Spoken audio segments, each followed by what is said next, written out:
Solís, directora académica de la institución jurídica LR Professional Education, quien esta tarde estaré moderando la clase programada con el doctor James Reategui en nuestro diplomado especializado en Derecho Penal, parte especial.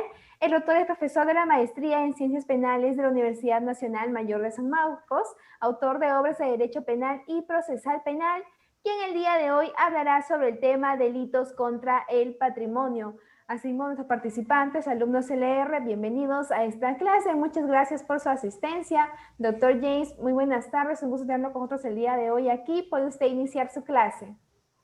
Bien, buenas tardes ya con todos ustedes. No sé si pueden ver lo que yo estoy viendo ya. Sí, sí, doctor. Ya está en pantalla su PPT. Ya, ok, perfecto. Ya usted, cualquier cosa que no me escuchen o no me puedan ver, ustedes me van avisando, por favor. Bueno, ante todo, buenas tardes. Gracias, Yoshi Solís, por la invitación a este curso para dictar el tema sobre delitos contra el patrimonio en el Código Penal peruano. Uno de los temas, evidentemente, más apasionantes de la parte especial de nuestro Código Penal, y qué duda cabe que es uno de los que más recurrencia se encuentra en el fuero judicial. Dicho esto, voy a tocar varios de los delitos que convergen en dicho rubro, en el capítulo quinto de la parte especial de nuestro Código Penal. Bien, yo antes de pasar digamos, dialogar un poco con ustedes respecto a esta temática de los delitos contra el patrimonio, quisiera tocar el bien jurídico, ¿no? Bien jurídico. Creo que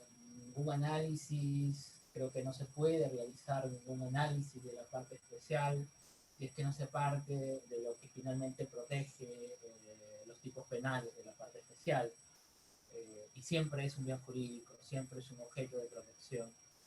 En esta oportunidad, los delitos contra patrimonios está dentro del gran grueso de delitos que protege los bienes jurídicos personales, personalísimos, junto con los delitos contra la vida, el cuerpo y la salud, que son quizá el primer gran batería de delitos que se protegen allí, junto con homicidio, el aborto, exposición de personas en peligro. Y después ya va por el tema, digamos, de la libertad, ¿no? Tocando muchas diversas formas de libertad domiciliaria, libertad laboral, libertad sexual, y bueno, para luego desencadenar en los delitos contra el honor, que también forma parte de los delitos personalísimos, ¿no? Y después ya venir con el tema de los delitos patrimoniales, que es quizá en esa línea de protección que le da el Estado a estos bienes jurídicos. Y el patrimonio, eh, junto con la libertad y la vida, porque duda cabe que son los bienes jurídicos más importantes en estos momentos, aunque debo decirlo, que por la coyuntura especial que estamos viviendo, por el estado de emergencia sanitaria, social, que se vive por la pandemia por el COVID-19, pues ahora la salud pública se convierte ahora en un bien jurídico, podría decir, de igual valor que la salud individual, que es lo que se protege los delitos de lesión, el 121 y siguiente, ¿no? Que duda cabe que la salud pública, ahí donde están varios delitos inclusive de propagación de enfermedades, el delito de violación de medidas sanitarias, que son los delitos de moda en estos momentos, que vemos todos los días en la prensa, escrita, hablada, radial, de personas que incumplen las medidas, digamos, sanitarias. Pero bueno, volviendo a nuestro tema, yo quería tocar, antes de tocar al delito de hurto, que quizás sea el delito que de mayor recurrencia, lamentablemente, en nuestros días, pasar por el bien jurídico. Y creo que hay dos momentos importantes, como lo ven en la lámina, el bien jurídico y el objeto material del delito, ¿no? En este caso, siempre se ha dicho de que una cosa es una cosa y bueno, otra cosa es otra cosa, ¿no? Una cosa es el bien jurídico y otra cosa es el objeto material del delito o sujeto pasivo de la acción. No necesariamente puedan o pueden coincidir una con el otro, ¿no? Normalmente en los delitos contra el patrimonio, a veces coinciden, a veces no. Por ejemplo, en un delito de estafa, el dueño del reloj, por ejemplo, este reloj que tengo aquí, es mío, ¿no?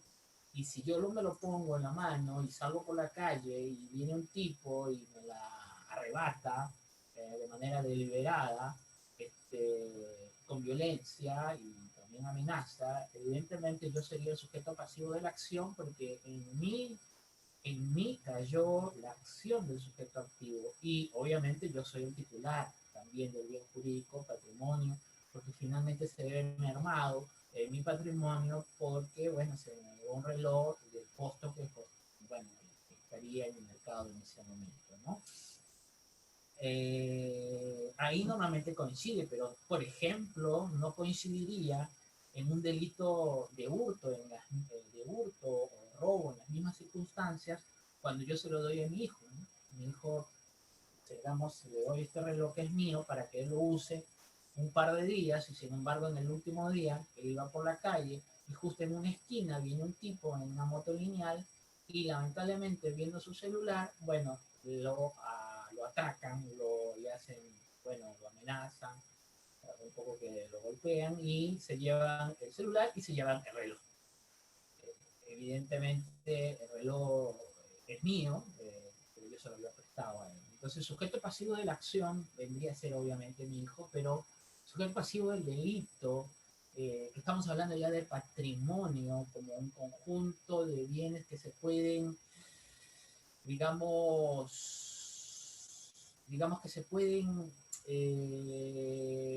Doctor, disculpe, pero se escucha un poquito bajo, no se escucha muy... Tal vez si se puede pegar un poco al computador. Vamos a ver si podemos mejorar esto. Ahí se me escucha mejor, ahí se me Sí, escucha bueno, mejor. yo sí, Ahora sí, creo que ya, sí. Sí, a a ver ver, si puede dar voy una a pegarme, retroalimentación breve voy a pegarme de un lo que he poquito dicho más. anteriormente. A ver, voy a pegarme un poquito más a la cámara para que salga bien. Ahora sí se me escucha mejor. Sí, ahora sí, doctor, sí. Ya, bien. ¿Y las diapositivas también? ¿O se movió algo? ¿O porque yo, a ver, no sé qué pasó? Sí, sí está visualizando las diapositivas, doctor. Allá también se le ve, ya. Ok, perfecto, perfecto. Bien, entonces como le estaba diciendo, el patrimonio como un conjunto de bienes que forman parte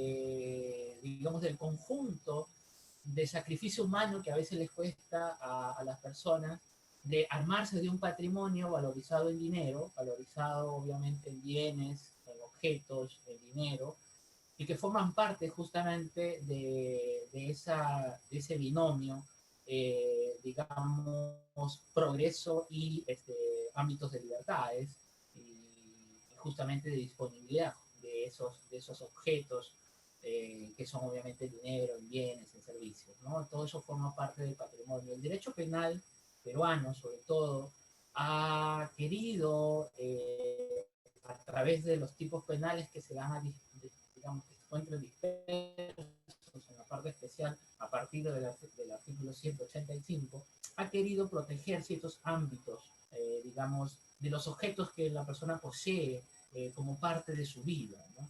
Y vamos a pasar a varios conceptos, ¿no? Justamente del patrimonio, ¿no? Que estamos justamente analizando en este momento.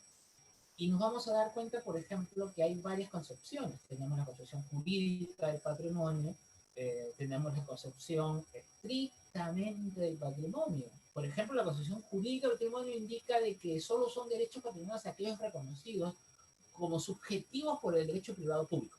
en la actualidad este concepto jurídico, es decir, que provenga solo del derecho, ya prácticamente ha caído en desuso, ya no se utiliza mucho en el ámbito jurídico penal, ¿no? Y la concepción económica, aquello que tiene que ver precisamente por la suma de valores económicos que le pertenecen a una persona y las que definitivamente gozan de reconocimiento jurídico, como por ejemplo puede ser un terreno, una casa que tiene un valor económico y que una persona es dueña de esa casa y que tiene disponibilidad del mismo porque tiene reconocimiento jurídico, quizás sea también una de las concepciones que tienen cierto, eh, digamos, reconocimiento en el Código Penal, si no miremos el delito de usurpación inmobiliaria, que justamente a partir de que los terrenos o que las casas, o cuando una persona usurpa deliberadamente un terreno que de repente no está delimitado, eh, eso pues tiene un concepto jurídico y por un valor de disponibilidad que tiene el sujeto activo y que el derecho penal debería proteger. El otro concepto patrimonial personal entiende que responde a una opinión personal que tenga el sujeto pasivo, ¿no? De lo que significa justamente el patrimonio. Esta concepción me parece un poco retrógrada porque entiende de que el patrimonio depende del sujeto activo. Por ejemplo, el reloj forma parte de mi patrimonio. De repente el celular no lo consideraría un patrimonio porque no tiene un valor subjetivo para la persona. Pero consideramos que sí. Vemos muchos casos de hurtos y de robos respecto a celulares. Pero me parece que quien mejor define y quien creo que deberíamos concentrarnos en el ámbito del bien jurídico es una concepción mixta o una concepción dual, ¿no? Que desarrolla conceptos económicos, de valores económicos, de la suma de valores económicos con la disponibilidad que tiene la persona, ¿no? Bajo la protección del ordenamiento jurídico. Me parece que esta es la concepción que deberíamos tener en cuenta al momento de interpretar los tipos penales de hurto, de robo, de estafa, de protección ilícita, de extorsiones, de fraude en la administración de personas jurídicas, de usurpación, etcétera, etcétera. Entonces, me parece que es la posición mayoritaria la que entiende, como repito, el patrimonio como una suma de valores económicos que se pueden valorizar en dinero y que están puestos a disposición de la persona. Y solo a través de la persona es que tienen o pueden encontrar sentido un patrimonio, porque encuentran protección jurídica, en este caso penal, con sanción de privación de libertad, en la mayoría de casos. Entiendo también que cuando hablo de persona, ojo, me estoy refiriendo no solamente a una persona física, a una persona natural, no. Me parece que ya no es novedad que el derecho penal, no solamente como sujeto pasivo de la acción y del delito, protege a la persona jurídica. Claramente el artículo 198 del Código Penal protege a la persona jurídica, al patrimonio de la persona jurídica, en tanto que un socio, fundador o personas involucradas a la persona jurídica pues estén deliberadamente saqueando o desfalcando el patrimonio de una persona social, de una empresa, de una compañía. Entonces, ¿qué duda cabe que la persona jurídica es sujeto pasivo de la acción y sujeto pasivo del delito? Pero también, como ya sabemos, la persona jurídica también es sujeto activo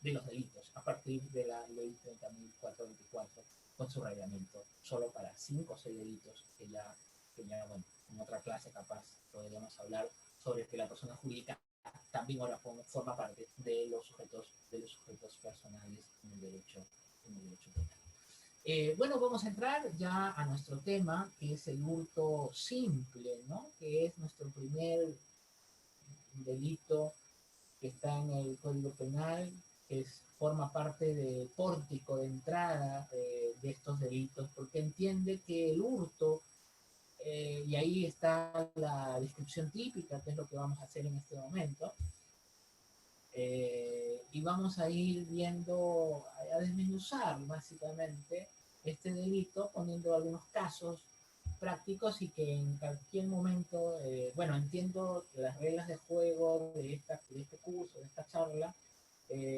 Vamos a tener un break sobre las 7:20 por ahí, para que luego de ese break ustedes me puedan hacer algunas preguntas hasta donde avancemos. ¿Está bien? Vamos a hacer una ronda de preguntas después del break que haga, sobre las 7:20 por allí.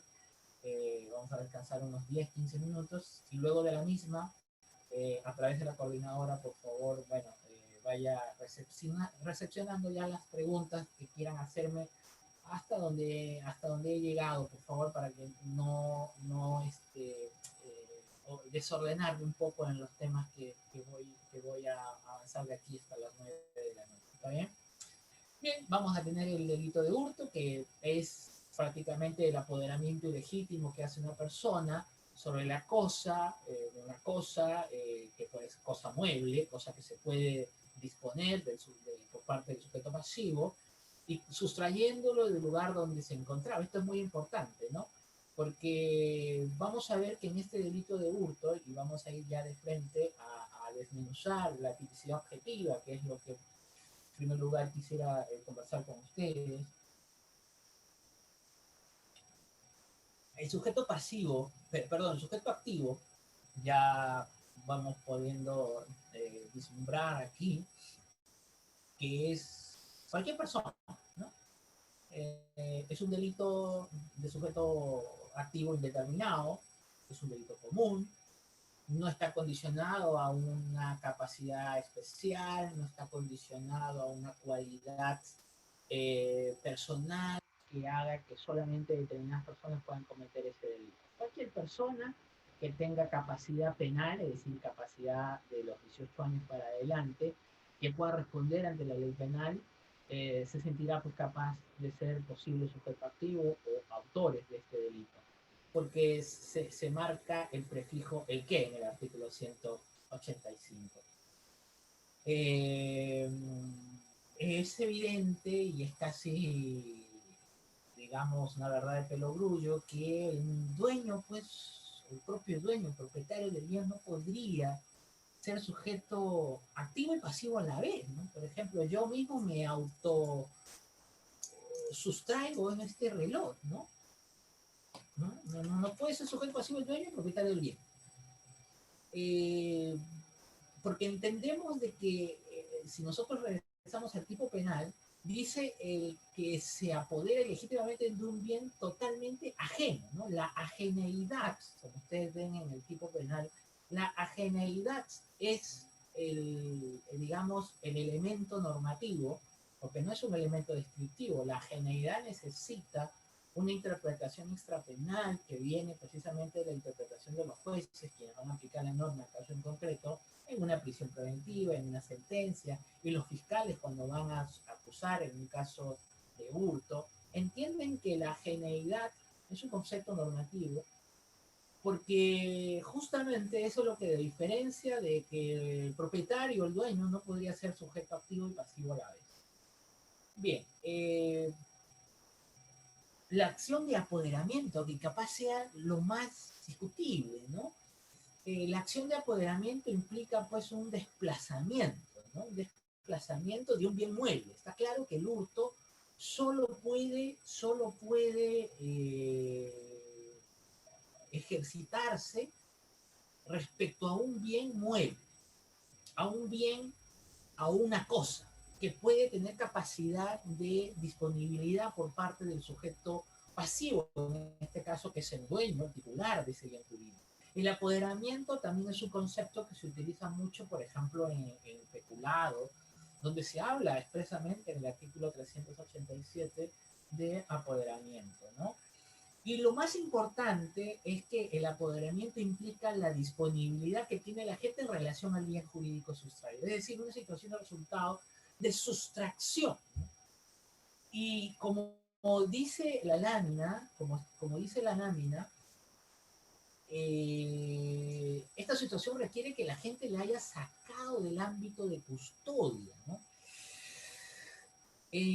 Importante este concepto porque si nosotros vamos a retroceder al tipo penal, que capaz necesitamos darle un poco más de vuelta al tipo, a la descripción legal que ha definido el legislador, es que dice ahí apoderamiento ilegítimo. Está claro de que la ilegitimidad también es un concepto normativo, es un concepto que prácticamente desnuda la capacidad de vulneración de la norma prohibitiva, ¿no? Está claro que puede haber un apoderamiento, pero lícito, ¿no?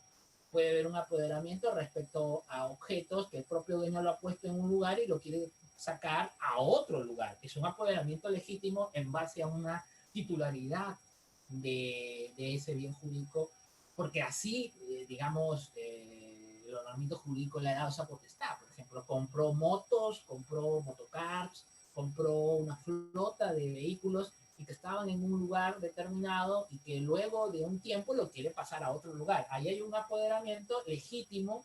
¿Para qué? Para sustraerlo y llevarlo a otro lugar donde se encuentra. Nótese que, acá estoy con el cursor, esta palabra o este prefijo, este prefijo, sustrayéndolo del lugar donde se encuentra, ya implica un apoderamiento ilegítimo, pero que ya tiene que ver con un ámbito punitivo, ¿no? La sustracción ya no es un apoderamiento legítimo, y ya la sustracción implica algo ilegal, algo antijurídico. La sustracción del lugar, ¿no? Esto es muy importante porque el lugar donde se encontraba es porque el propio sujeto pasivo lo ha puesto allí. Por ejemplo, este reloj está en mi brazo, ¿no? Está en mi brazo. Esta laptop está conmigo en este momento y tiene que seguir allí porque yo lo he decidido que esté allí. Pero si viene otra persona de manera dolosa y de manera intencional y consciente y lo sustrae del lugar donde se encontraba, porque aquí tenemos que entrar a conceptos ya que tienen que ver con, no solo con la conducta típica, porque la conducta típica es claramente definida por el apoderamiento y la sustracción. Está claro que el apoderamiento no implica un tocamiento, ¿no? Y aquí, bueno, voy a entrar nuevamente, bueno, voy a, en todo caso, a adelantar un poco la clase del delito de robo, que era lo que tenía planeado, digamos, para trabajar la consumación, pero creo que aquí es importante ya tener en cuenta, ya por la magnitud del tema que estamos tocando, que una cosa es la conducta típica y otra cosa es la consumación típica, ¿no? La conducta típica es el apoderamiento ilegítimo, ¿no? El apoderamiento ilegítimo que dolosamente realiza el sujeto activo por sobre la cosa, el bien mueble, ajeno, que le pertenece a la víctima. Pero la consumación implica la sustracción del lugar. Mira qué importante es esto que le estoy diciendo. La sustracción del lugar. Porque ustedes se acordarán en el derecho romano que había muchas tesis, ¿no? Varias tesis, varias, podríamos decir, varias formas de cómo se podría consumar un delito de hurto, ¿no? Por ejemplo, unos decían en el derecho romano que el hurto se consumaba cuando lo tocabas. Por ejemplo, este código penal, si tú lo tocabas, no siendo tuyo, se consumaba el delito. Si yo tocaba este reloj, se consumaba el delito. Pero esa concepción de tocamiento, pues era, digamos, un poco riesgosa, ¿no? Decir que tocar una cosa ajena, sí, obviamente no se puede tocar las cosas ajenas, apenas si se puede ver, si se puede observar, pero tocar una cosa ajena no implicará la consumación material. El otro concepto es no solamente tocarlo, sino sustraerlo o alejarlo del lugar primigeniamente donde se encontraba. Es decir, este código que representa un valor económico, o de repente fuera un baúl que contiene joyas de valioso valor, que contiene muchos relojes dentro de él, de repente fuera un baúl, ¿no? Y ese baúl, bueno, la víctima se ha distraído, pero en ese momento, mediante la destreza, la habilidad, la astucia del sujeto activo, hace de que lo mueva de donde estaba en la repisa y lo lleve a la otra repisa que queda a 15 metros o 10 metros. La pregunta que yo me haría es, ¿ahí habría ya consumación del delito de hurto utilizando la destreza? Bueno, algunos dicen que el solo tocamiento, evidentemente que no, pero ya sacarlo del lugar y ponerlo en otro sitio donde no había sido autorizado por la víctima ya implicaría consumación. Me parece, a mi juicio, que este concepto de alejamiento del lugar también sería un poco riesgoso asumirlo en este momento, sobre todo en tiempos actuales. Me parece que la tercera tesis, les había dicho que la primera es el tocamiento, la segunda es el alejamiento, y la tercera tesis implicará que ya no, que ya escape a los ámbitos de protección y de seguimiento de la víctima. Es decir, que ya la víctima ya no tenga la posibilidad de hacer seguimiento y de que ya prácticamente se le ha perdido del ámbito de custodia y de protección de su cosa, de su patrimonio. Me parece que esto ya se va acercando un poco más a lo que está establecido en el artículo 185, porque entendemos que cuando el legislador habla de sustraerlo del lugar donde se encontraba, está diciendo no solamente que se está alejando del lugar primigenio, sino que ya la víctima lo ha perdido de vista. Lo ha perdido de vista y ya se le perdió. Por ejemplo, si usted me abraza o alguien me abraza, bueno, ahora no se puede, pero antes nos abrazábamos y de repente el tipo que era un astuto, en ese momento que me estaba abrazando, me quitó mi reloj Rolex, ¿no? Me lo quitó y lo tocó, lo alejó del lugar, pero no solamente lo alejó, sino también que lo perdí de vista de los ámbitos de protección de la víctima. Evidentemente puede ser una laptop que lo haya tenido cerca en la clase, que lo haya tenido siempre, digamos, bajo mi custodia, siempre ha estado en observación, todo el rato ha estado en observación mía. Sin embargo, una distracción que tuve,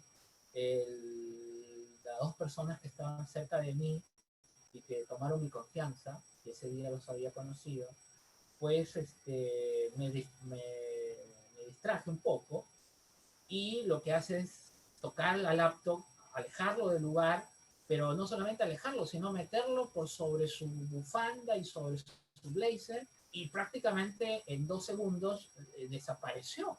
Desapareció los dos sujetos y desapareció mi laptop. Entonces ahí lo están sustrayendo del lugar y hablo de un ámbito físico, ¿no? El lugar se refiere a un ámbito geográfico, físico, de donde primigeniamente se encontraba la cosa, ¿no? De donde se encontraba, ¿no? Y esa sustracción implicará ya una consumación. Bueno, esto ha sido, pues, muy debatido, ¿no? Muy debatido en el ámbito jurisprudencial. Hasta hay un acuerdo plenario 2-2005 que habla precisamente de la consumación de los delitos contra el patrimonio, ¿no? Está claro de que el solo tocamiento implicará el apoderamiento, pero el legislador entiende que el apoderamiento implicará también la sustracción. Ojo, el apoderamiento en el tipo penal del hurto implica tocamiento y alejamiento. Ojo, esto que quede claro.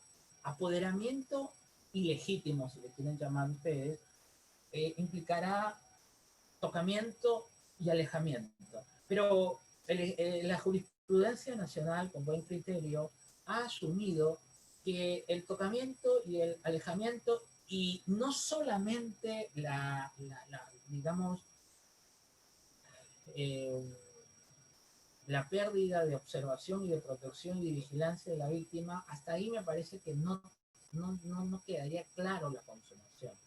Llegaríamos solo allí en un ámbito de tentativa efectiva. ¿Por qué? Porque para la consumación, el legislador, no el legislador, la jurisprudencia vinculatoria de la Corte Suprema en el año 2005 ha establecido que para que haya consumación en un delito de hurto o de robo se necesita la disponibilidad que haya tenido el sujeto activo, y la disponibilidad yo entiendo que la saca o se puede desprender de esto, donde está el cursor, no sé si me están observando aquí, para obtener provecho. No sé si me logran ver el aprovechamiento. Pero lamentablemente, cuando el legislador habla de obtener provecho, se está refiriendo a una suerte de delitos de intención, ¿no? Donde el legislador ha querido poner énfasis en el enriquecimiento que va a obtener el sujeto activo luego del apoderamiento que haya realizado, ¿no? Y la jurisprudencia nacional ha llamado en este acuerdo plenario de 2005 la disponibilidad potencial, es decir, no se necesita una disponibilidad real efectiva, solo se necesitaba o se necesita para la consumación ese objetivo ulterior que haya tenido en la cabeza el sujeto activo luego de apoderarse de una laptop, de un reloj o de un celular, ¿no? Y que prácticamente haya sido por minutos o segundos, ¿no? Sin embargo, hay que decirlo, que cuando son varios los sujetos activos, o varios los autores que participan en un hurto, que normalmente pasa, el hurto, cuando son varias personas, pero que eh, van por sobre la corrida, ¿no? Van por, digamos, escapando, pero que la víctima se da cuenta en ese segundo y lo persigue, ¿no? Entonces, la jurisprudencia dice de que en ese momento solamente se quedaría en ámbitos de alejamiento, ¿no? Y de persecución, y de no vigilancia y de protección de la víctima, hasta ahí. Pero que no hay esa disponibilidad potencial porque fue interrumpida por la persecución tenaz que hace la víctima a través de los serenos, y que fue atrapado minutos después, casi flagrancia, ¿no? Proceso inmediato y todo. Entonces entendemos que ahí, según lo que dice la jurisprudencia, pues habría una tentativa acabada, inacabada, de acuerdo al plan que haya escogido el sujeto activo en ese momento. Yo entiendo de que en este caso el apoderamiento implica alejamiento, implica tocamiento, porque no se puede sustraerse, no se puede tocar. Además, porque el apoderamiento y la sustracción implica justamente el medio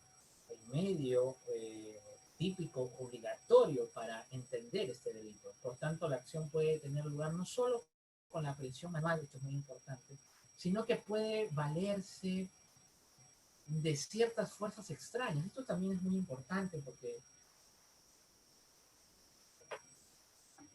porque digamos, si bien es verdad, el legislador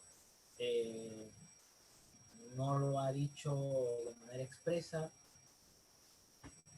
pero me llama la atención porque si nosotros revisamos el artículo 185 el artículo 186, ¿no? Ustedes revisen por favor el artículo 186 que tienen a la mano, van a encontrar que cuando el sujeto activo realiza ciertas destrezas, digamos, propios del modus operandi que ya, bueno, tienen ya, pues, ¿no? Los autores en este ámbito. Dice, si por ejemplo se realiza con destreza, escalamiento, destrucción, bueno, la destreza forma parte ya del hurto, ¿no? Pero ya si no hay, o sea, para realizar el hurto básico se necesita cierta destreza para sacarlo del lugar. Yo no entiendo cómo es que no puede haber una sustracción si es que no hay una destreza de por medio, ¿no? Y ya la destreza forma parte de un agravante del 186, ¿no? Yo desde mi punto de vista, y siempre lo he dicho, inclusive en los manuales de derecho penal, he dicho siempre que la destreza, eh, sobre todo en el punto 2 del 186, forma parte del tipo básico.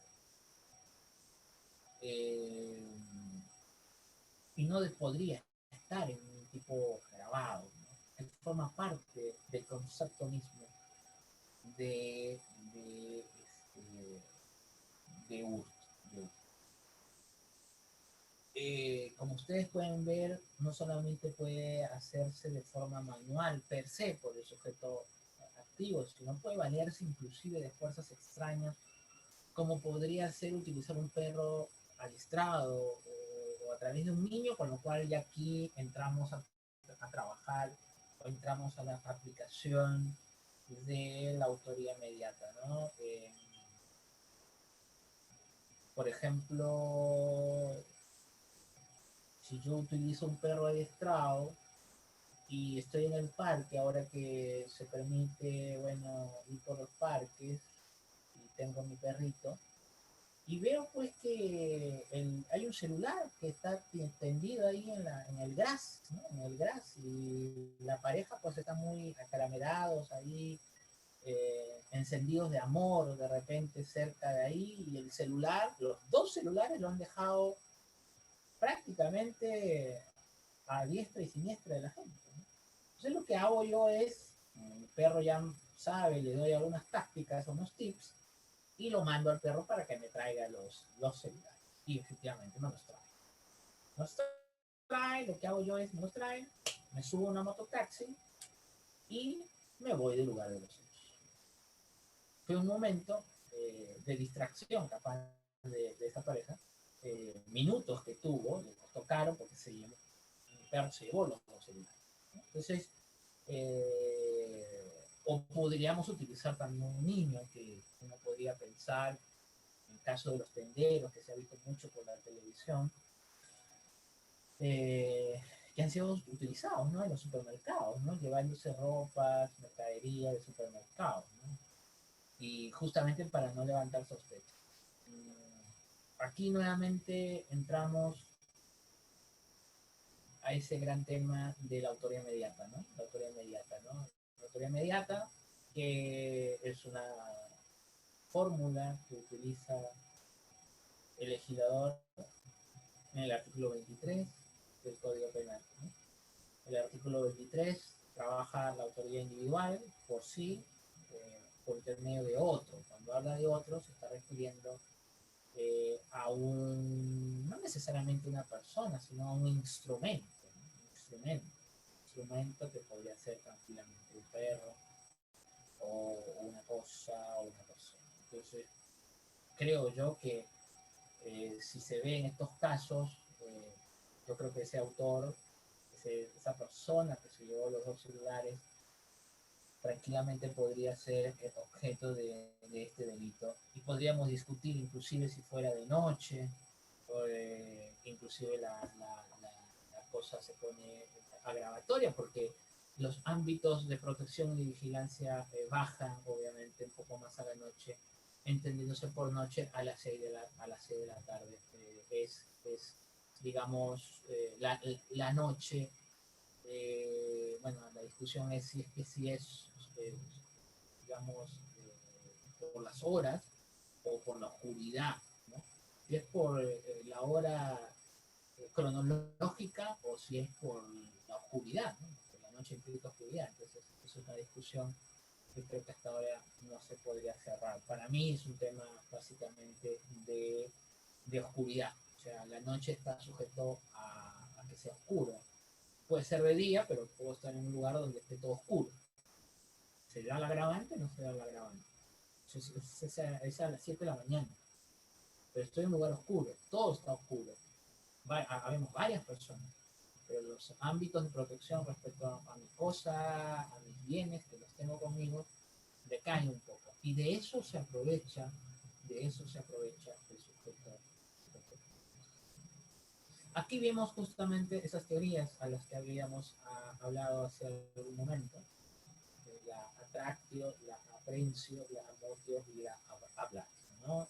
Estas son las teorías del derecho romano, que ya les había hablado, de contacto, de sacarlo de un lugar a otro, ¿no? Y el apoderamiento, que es justamente traslado de un lugar a otro. Me parece que todas estas teorías, ninguna de ellas me parece son las que podemos aplicarlas, ¿no? Porque ya la jurisprudencia, como repito, eh, ya, ya ha tomado cierta posición, cierta postura, ¿no? Que es justamente la disponibilidad potencial que tiene el sujeto en su potencia. Si nosotros aplicamos una interpretación literal, llegaríamos a esta conclusión provisional, ¿no? Que el apoderamiento y por ende la consumación estaría encontrada en el alejamiento del lugar donde se encontraba. Esto si aplicamos, como les dije, una interpretación literal de la norma. Estaríamos adhiriendo a la moto, ¿no? En la cual se consume el hurto y el robo, el traslado de la cosa, ¿no? O sea, estamos hablando de una interpretación literal, no normativa, no jurisprudencial. ¿Está claro? Solo nosotros tomamos desde el punto de vista literal. Pero esta no es la posición. Ahí está la sentencia plenaria 1/2015, que implica que el acto de apoderamiento es el elemento central, que duda cabe. Y el desplazamiento físico de la cosa es de sacarlo, ¿no? Eso es muy importante tenerlo en cuenta, ¿no?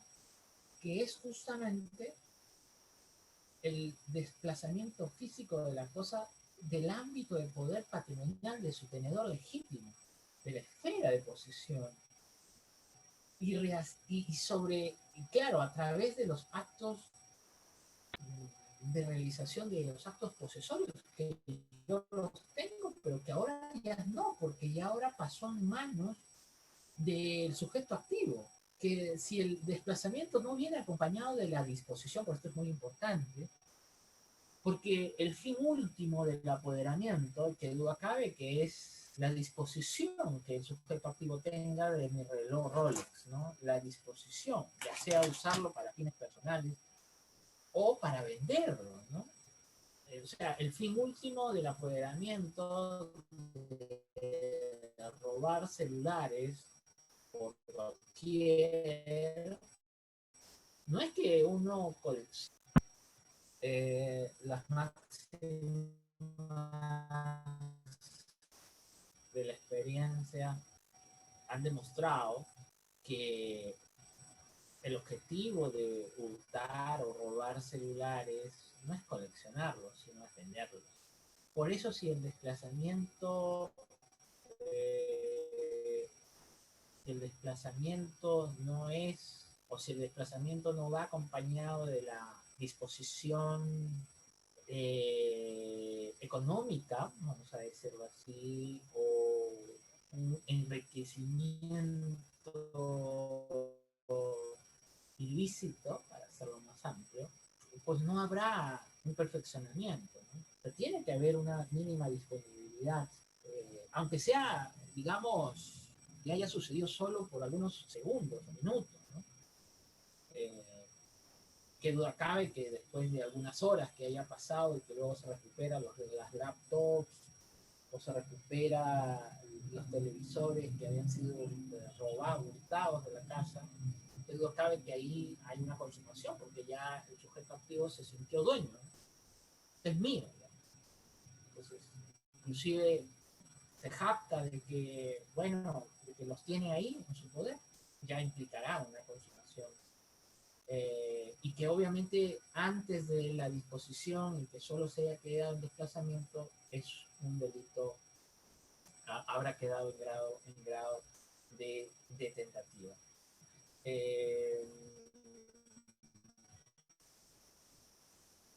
La idea del lugar tiene un significado relativo y representa la esfera de posesión del tenedor. Esto es muy importante porque el legislador,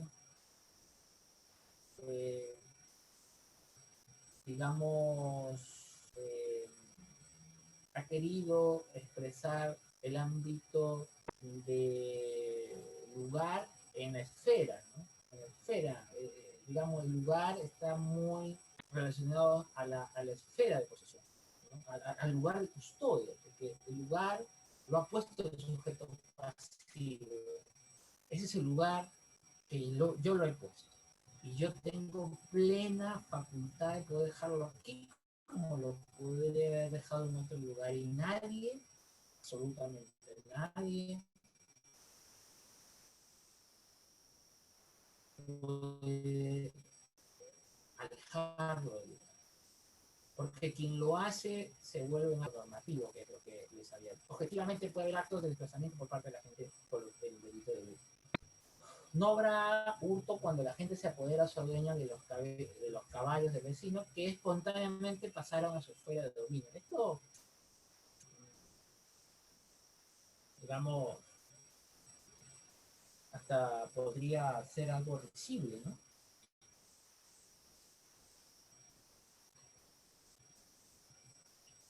Eh, por ejemplo, yo tengo mi granja, tengo mi caballería, y el vecino pues también lo tiene. Eh, luego de algún momento de distracción, el vecino pues sale del lugar, recibe una llamada y se aleja, ¿no? Del lugar, pero deja las compuertas abiertas, ¿no? Deja las compuertas abiertas y obviamente la puerta. Entonces, bueno, caballos salen del lugar de eso, y se meten a mi cabaña, a mi caballería, que por esas cosas del destino, pues también están y logran ingresar de manera espontánea, evidentemente. Entonces la pregunta ahí que cabría es, ¿habrá hurto ahí? Bueno, si aplicamos la fórmula literal de alejamiento del lugar, o sea, sustraer, se alejó del lugar, sí, se alejó del lugar, pero lo que no hay es el apoderamiento y lo que tampoco hay es la sustracción. Alejamiento del lugar sí, pero no sustracción ni apoderamiento, porque como veremos luego, este apoderamiento y el alejamiento y disponibilidad potencial lleva consigo un ámbito subjetivo de dolo, ¿no? De dolo, de conocimiento y de enriquecimiento, ¿no? Como dice Sebastián Soler, y acá hay una cita que lo comparto con ustedes, es el desplazamiento de la cosa en el espacio, no es el criterio hurto, sino el desplazamiento del sujeto, ¿no? Que puede realizar mediante actos de disposición. El hurto no está en la acción de tomar la cosa, sino en la usurpar el poder sobre ella. Mira, qué importante, ¿no? Qué importante porque capaz Sebastián Soler allá en 1951 pues no se imaginaba que lo que finalmente iba a reinar no era tanto el desplazamiento físico, sino el sujeto, ¿no? ¿Qué es lo que quiere hacer el sujeto activo? ¿No? Porque capaz puede quedarse en el mismo lugar, ¿no? El sujeto activo puede quedarse en el mismo lugar, pero lo sacó del ámbito de vigilancia de la víctima y a la vez ya hay una disponibilidad, ¿no? La ha usurpado la cosa y el sujeto ya realiza actos de disposición desde ese momento, ¿no? Entonces, entendamos que ya desde el año 1951 ya se venía hablando de este tema. Uno de los ámbitos que capaz puede merecer algún tipo de reflexión es el tema del tirón, ¿no? O el arrebatar. Está claro que En el hurto, pues no se requiere, en el hurto no se requiere violencia ni amenaza. Esas son fórmulas que le pertenecen al robo, ¿no? Pero hay una zona intermedia entre la destreza y la violencia, ¿no? Hay una zona gris, hay una zona que se llama el tirón o el arrebatamiento, que en otras legislaciones entiendo que sí la han incorporado, ¿no? Creo que hay proyectos en el Congreso respecto al tirón, ¿no? El caso típico de que cuando uno va con el celular en la calle y estoy parado en la esquina, ¿no? Distraído un poco, y viene un tipo y me quiere tironear, ¿no? Eh, y se llevó el celular, se lo llevó, me lo arrebató. Entonces, aquí está la dicotomía, ¿no? Es hurto, porque utilizó la destreza o utilizó un ámbito de violencia mínima, ¿no? Para llevárselo la cosa. Lo cierto, lo claro y cierto, es de que la destreza implica ciertas maquinarias subjetivas de destreza y de estrategia que no implica en ningún caso violencia física, ¿no? O sea, la destreza implica más bien una estrategia calculada, meditada, por el sujeto activo para apoderarse de la cosa. En ninguno de los casos ni en ningún supuesto esto implicaría una violencia por más mínima que sea. En consecuencia, yo desde mi humilde punto de vista, consideraría que el tirón o el arrebatamiento, mientras no tengamos el tipo penal, en el Código Penal, me parece que estaríamos en el ámbito del robo, ¿no? En el ámbito del robo. Porque además las máximas de la experiencia han demostrado que el tirón o el arrebatamiento van de la mano de la amenaza. De la amenaza.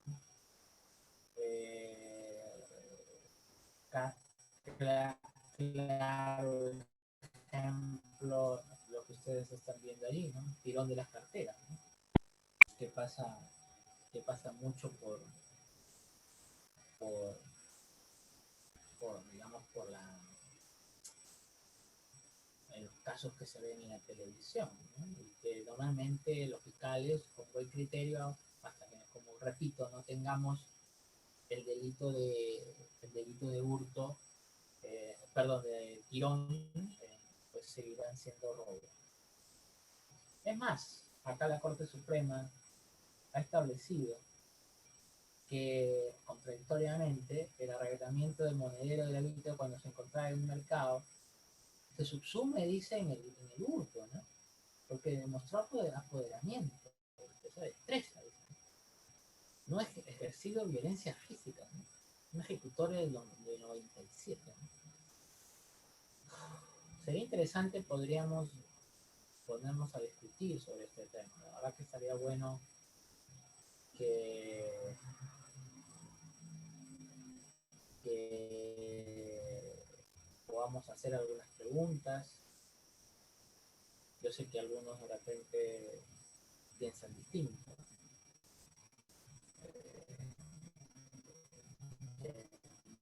El arrebatamiento no hay violencia, pero yo creo que sí hay mínima violencia. Y basta ello para considerarlo como pero bueno, quedará de repente en las preguntas que nos vayan haciendo luego. También Villestein ha dicho que, por ejemplo, el tirón, ¿no? El tirón reputará robo si alguien utiliza un cierto grado de violencia leve, de lesión leve, ¿no? Arrancarle la cartera, bueno, pero va a depender, como dice Wittgenstein, de la intensidad, ¿no? De la violencia, ¿no? Si es una intensidad mínima, capaz será hurto, pero si es una intensidad de arrancarle la cartera, me parece que sería ya un robo, y en todo caso, dice, y en todo caso, si fuera muy leve, ya el tirón formaría parte de la falta. Inclusive creo que el legislador ya actualmente incorpora ya un tema falta en este sentido. Si el reglamento consigue lo mínimo necesario, creo yo que estaríamos en un hurto, ¿no? El reglamento de la cosa, como digo yo, lo más mínimo, creo que estaríamos dentro del ámbito del hurto. Y en cambio, si el arrebatamiento, digamos, hay un pugilato, un entroncamiento entre el autor y la víctima, de resistencia tenaz, que hay víctimas que digamos, aferran al celular, tratan de que el tirón ya se vuelva un ámbito de violencia. Me parece que ya ahí de duda cabe que estaríamos en el delito de robo del artículo 188. Bueno, este tema de la ilegitimidad tiene que ver con los ámbitos de titularidad y los ámbitos de consentimiento. Está claro que el consentimiento es lo que finalmente refleja, ¿no? a la víctima, ¿no? Por ejemplo, yo puedo decir que, pues, que la víctima, digamos, me puedo ir con mi familia, dejando sin llave la puerta de la casa, sábado a la mañana, ¿no? Doctor, disculpe, tal vez si puede hablar un poquito más fuerte, por favor. Me parece que no la escucha muy bien. No sé si puede acercarse más a la computadora. Ya. A ver, creo que tengo un problema con la conexión, porque está que me sale el aviso. ¿Le parecería si, a ver, son 7:10? Sí, porque me está saliendo, creo que pasa que hay varias conexiones aquí. ¿Le parece si podríamos parar acá unos 10 minutos para poder corregir ese tema y luego volvemos de repente ya con las preguntas, por favor? Ya, perfecto. Entonces, ¿cuántos minutos de descanso? ¿15 o 10? Vamos a hacer unos 15 minutos, por favor. 15 minutos, ok. 7:20 retomamos entonces mientras usted Con las soluciona su rondas, problema de con las conexión. preguntas. Voy a reparar este dato. Ya, listo, doctor. Entonces, estimados participantes, vayan formulando sus preguntas a través del chat, por favor, y el doctor lo va a absolver. Hay incluso las teorías unificatorias, ¿no? Está claro que el legislador nacional ha preferido el término, digamos, utilizar el concepto de valor. Esto claramente se puede ver en el artículo 444 del Código Penal, referido a una remuneración mínima vital, ¿no? Que es lo que finalmente entiende por valor. Si no hay una remuneración mínima vital, estaríamos hablando, digamos, de una falta, ¿no? De un delito contra el patrimonio, de una falta, perdón, contra el patrimonio. Y entiendo de que inclusive esto se puede ver en el robo, de que si hay violencia o amenaza, no obstante de que no se haya pasado la remuneración mínima tal, pues estaríamos inclusive en el mismo rol, ¿no? Entonces, solamente para decir la teoría de la cosa, que es la que normalmente es la que sigue nuestro legislador, ¿no? Esto se ve claramente en las faltas. Y bueno, qué duda cabe que el concepto de bien mueble es un concepto normativo, es un concepto del derecho civil, inclusive el artículo 186 así, así lo demuestra, eh, entendiendo al desplazamiento, ¿no? Que hace la cosa, ¿no? Todo lo que se puede desplazar puede ser bien mueble, ¿no? Pero inclusive, eh, digamos, podríamos ver inclusive hasta los aviones, a los aeronaves, que inclusive van más por el valor, que es un bien inmueble, ¿no? Las aeronaves, los aviones, todo eso, según el Código Civil, sería bien inmueble, ¿no? Entonces ahí ya está entrando a un tema, del valor económico, ¿no? Más que el desplazamiento físico.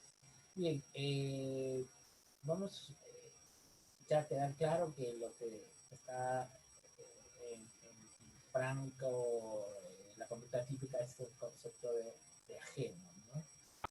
Y, y la res nullius, que es que la cosa no sea susceptible de hurto, porque por ejemplo digamos bienes que están abandonados, ¿no? Por sus dueños, ¿no? O, por ejemplo, digamos, lo que podríamos decir, lo que le pertenece a todos. Por ejemplo, hay un que es un bien público, ¿no? La pregunta es, si yo lo hurto, es un bien, una cosa de todo, ¿no? O sea, no le pertenece a Juan Pérez. O, o hay un objeto en la playa que no le pertenece a nadie, ¿no? Entonces, eso es lo que se llama la red nullius, ¿no? Entonces, consideramos de que para que exista el delito de hurto, pues tiene que haber un dueño. Y para que haya un apoderamiento, tiene que haber un titular de ese, de ese bien jurídico. Bueno, acá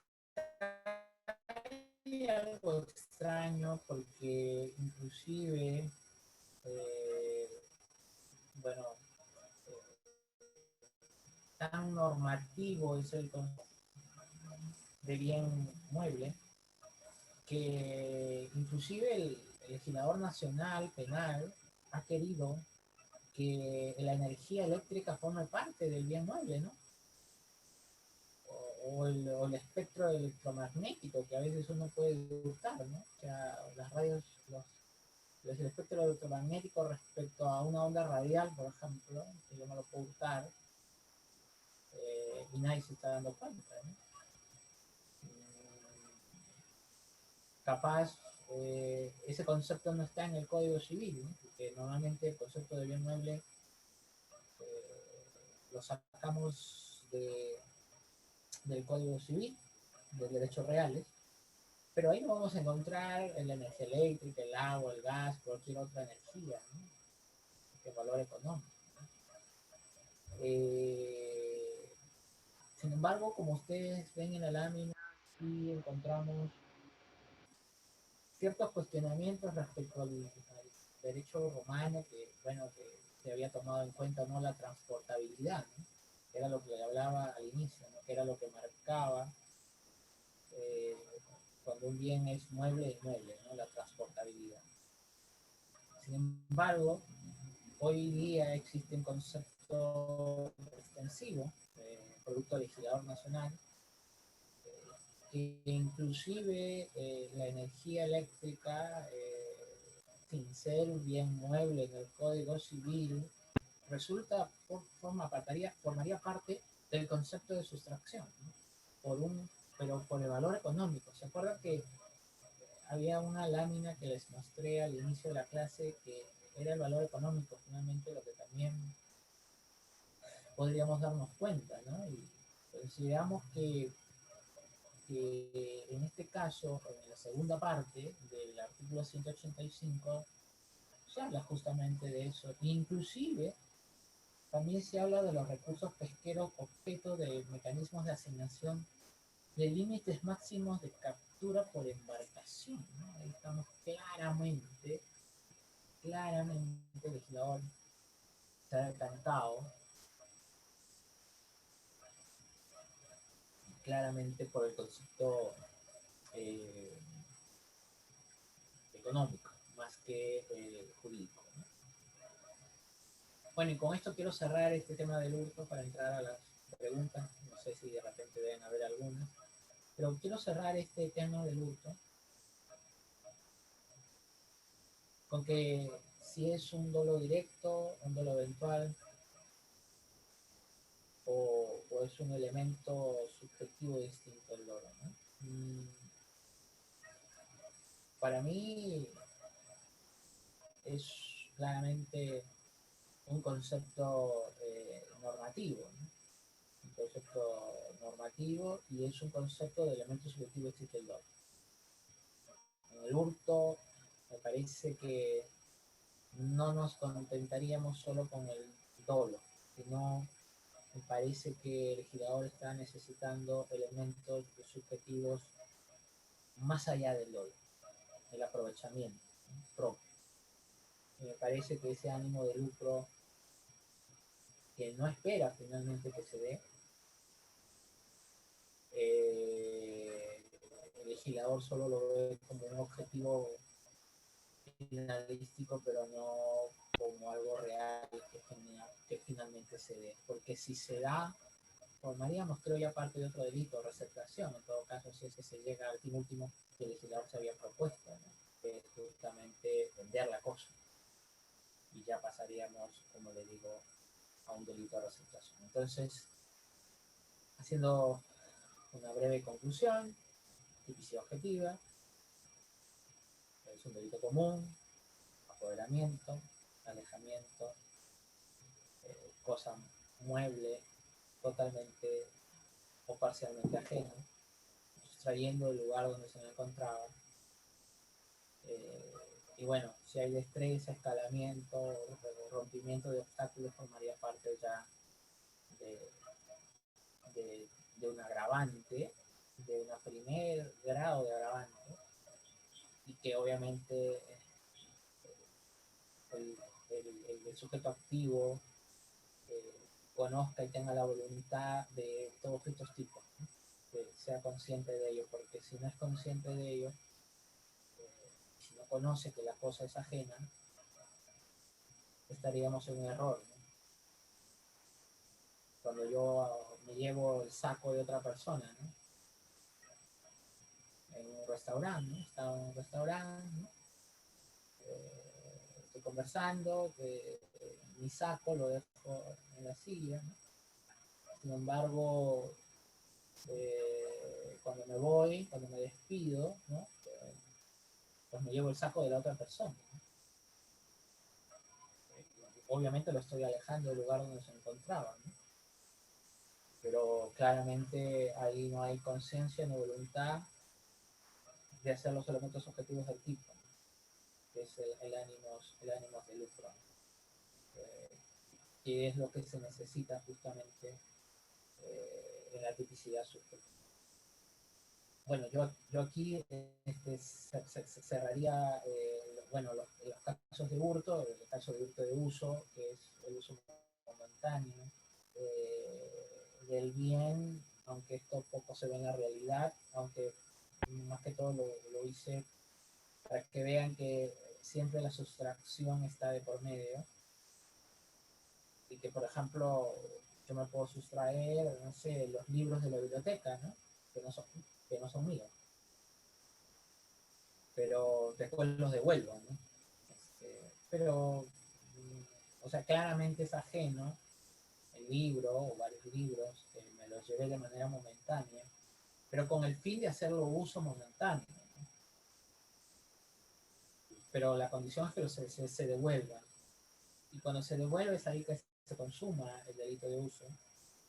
Pero claramente no está con el tema del enriquecimiento ilícito, ¿no? El enriquecimiento económico, que se ve en el delito de uso. Bien, con esto terminaría el uso, o no sé si habría alguna pregunta, por favor, que me podrían hacer de manera verbal.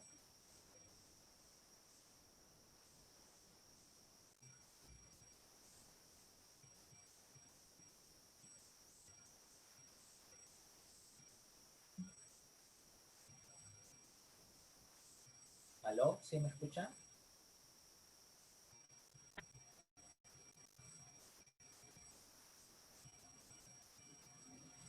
Sí, doctor, buenas noches. ¿Le puedo hacer una pregunta? Sí, a ver. Doctor, respecto a lo del hurto, cuando usted habla que el sujeto activo... ¿Se puede alzar un poco la voz, por favor, para escucharlo un poco mejor? Ok.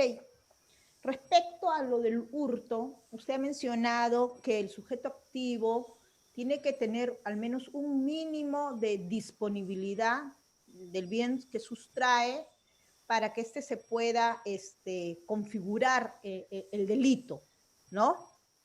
Ahora, mi pregunta va, teniendo en cuenta lo que usted nos ha mencionado, mi pregunta va, en los casos, doctor, cuando el sujeto sustrae pues un bien y se da la fuga y es perseguido ya sea por la policía, por el agraviado, 1, 2, 3 cuadras, y durante todo ese tiempo es perseguido, ahí se puede dar la disponibilidad que usted nos ha hecho referencia, que él puede, en ese tiempo, él puede haber tenido esa posibilidad de disponer del bien.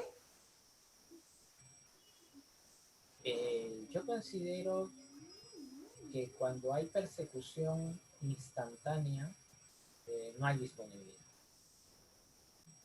No podría haber, si hay una persecución inmediatamente luego del apoderamiento, me parece que no podría haber disponibilidad mínima. Estaría quedando en tentativa. Claro, estaría quedando en tentativa, pero ¿por qué?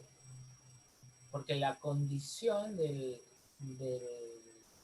digamos, de la persecución es la aprehensión, ¿no?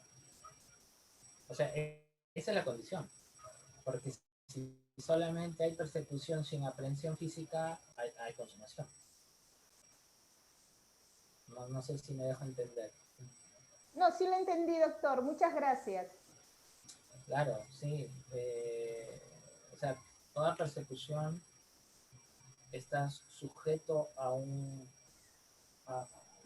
una aprehensión física. Y cuando hay aprehensión física, pues ya no hay disponibilidad y por lo tanto ya se devolverían las cosas, las especies a la víctima, ¿no? Con lo cual quedaría solo en grado de tentativa. Bien, Doctor, buenas noches. Para noches, complementar sí. la pregunta, Sí, dígame.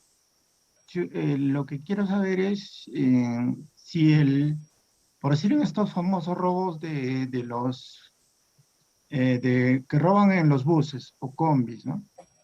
Ellos agarran el equipo celular y se dan a la fuga, pero luego son detenidos por el serenazgo o la policía.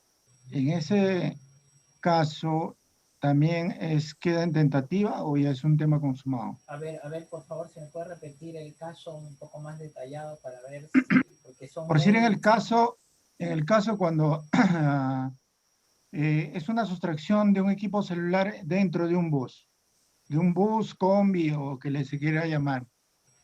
Luego él se baja y la persona recién se da cuenta cuando se ha bajado, pero el señor ya se fugó a varias cuadras y luego de varios minutos es detenido por serenajo o otro tipo de persona.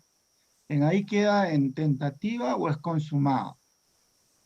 Bueno, Si en hay el acuerdo perjuicio, hay un acuerdo plenario donde dice cuáles son los grados, sino que quería saber claro, exactamente. es que el acuerdo plenario se pone en el supuesto de la disponibilidad potencial mínima en tanto y cuando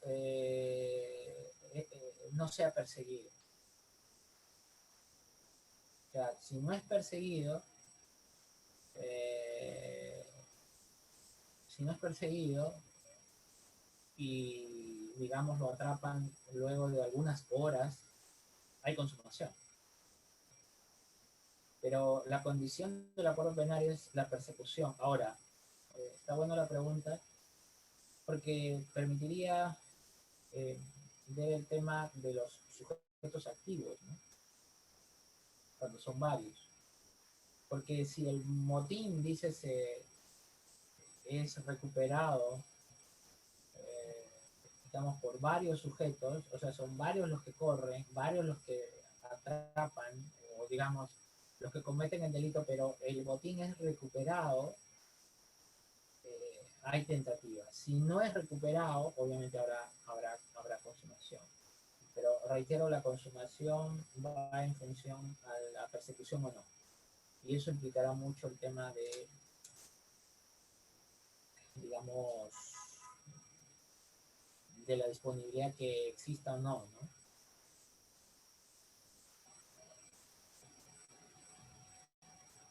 Si habrá otra pregunta.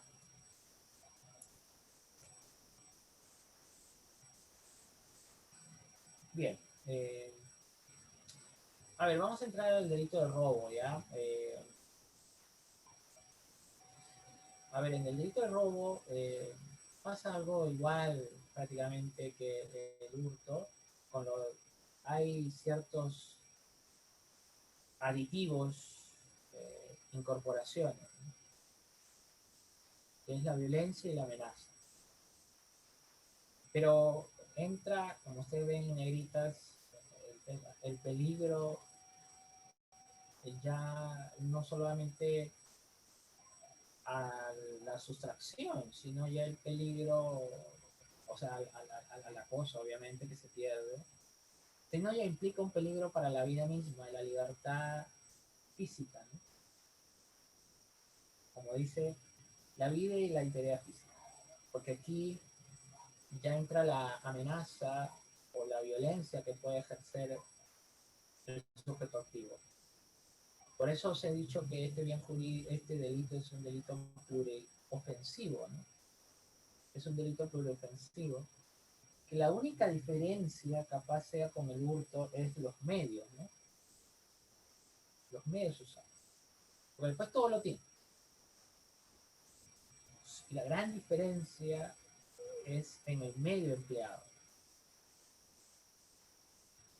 Entiéndase por violencia a la capacidad que tiene el sujeto activo de, eh, digamos, de retener la resistencia física de la víctima, de bloquear la tenaz resistencia que pueda realizar la víctima, capaz por la corpulencia física o capaz por un arma de fuego que tiene, o por la amenaza que éste pueda sufrir, ¿no? Y la amenaza obviamente tiene que ser dirigida a la persona que detenta o tiene el bien mueble, ¿no? Está claro que es un bien jurídico pluriofensivo, que duda cabe, y que, digamos, las agravantes que se ven aquí son muy fuertes. Además, los tipos penales, digamos, que se reflejan aquí, y los marcos punitivos son bastante muy altos. Estamos hablando de un tipo penal que tiene de 12 a 20 años, de 12 a 20, de 12 a 20. Está claro que sigue siendo el patrimonio el lugar del bien jurídico tutelado. Y el dolo, evidentemente, tendría que abarcar la violencia y la amenaza. El dolo tiene que ser directo, el dolo tiene que ser, digamos, conocimiento de los elementos objetivos, que es el apoderamiento, la sustracción, la violencia, amenaza, dirigidos contra la vida y la integridad física. Obviamente que cabe la tentativa, es que es un delito de resultado, es un delito que tranquilamente puede, digamos, haber espacios entre, digamos, actos de preparación. Yo en este momento me estoy preparando, por ejemplo, para hacer un robo,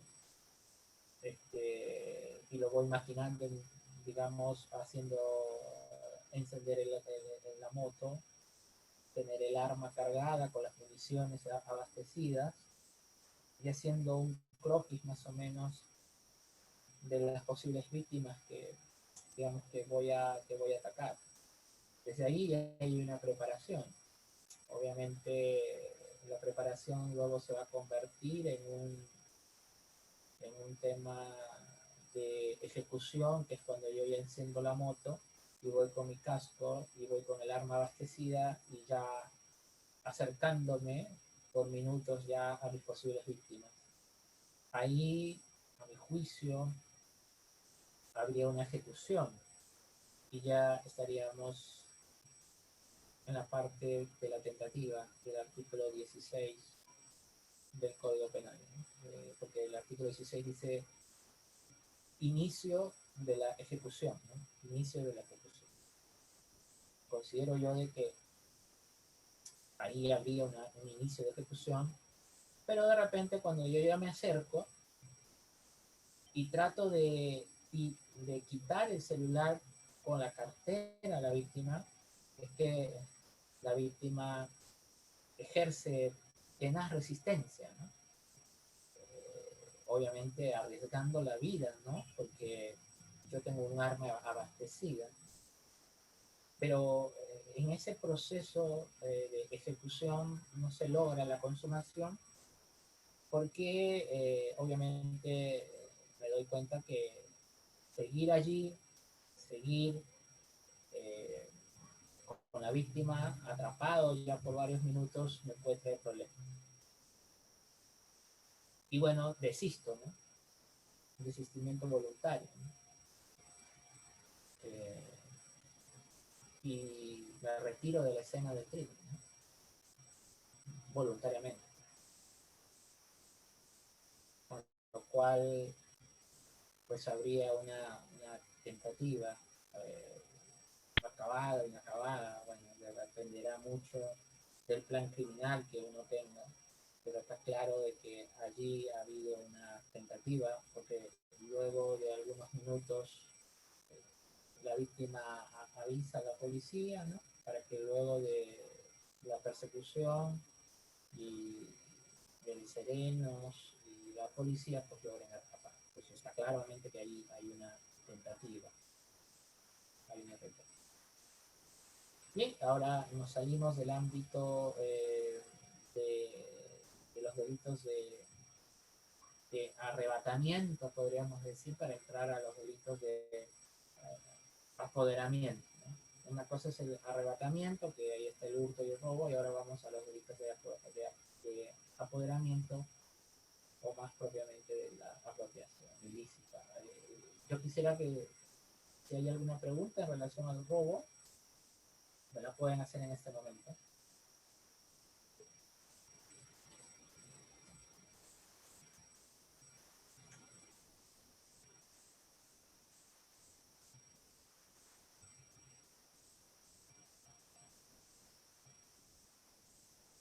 Bien, no habiendo más preguntas. Bien. Doctor. Sí. Doctor, buenas noches. ¿Es importante el valor de la cosa para poder determinar si es falta o delito? El valor de la cosa sí es importante, sí, obviamente que sí. Una remuneración mínima vital, ¿no? Sí, así como establece el artículo 444 del Código Penal. 444, efectivamente, falta, y si no sería Hurto, pero el acuerdo plenario creo que es del 2000. Doctor, disculpe, si puede hablar usted un poquito más fuerte, no se escucha sinceramente. Ya, ahí, con el auricular, ahí. Ahí, ¿me escuchas? Puede pegar su auricular, claro, para que se escuche, porque sinceramente se escucha fuerte, mi volumen está al 100. A ver, ahí, ¿me escuchas? Ahí, ahí. Sí, A ver, por favor, si vamos participando, si pueden confirmar en el chat. a ver, lo que pasa es que tengo, a ver, me sigue apareciendo esta señal. A ver, sí, yo tampoco ya no me escucho, no me logro escuchar bien tampoco yo. A ver, ¿me pueden dar unos 5 minutos, por favor? Déjenme arreglarlo, por favor. Déjenme arreglarlo porque se me sigue apareciendo y creo que no está bien. A ver, por favor, 5 minutos.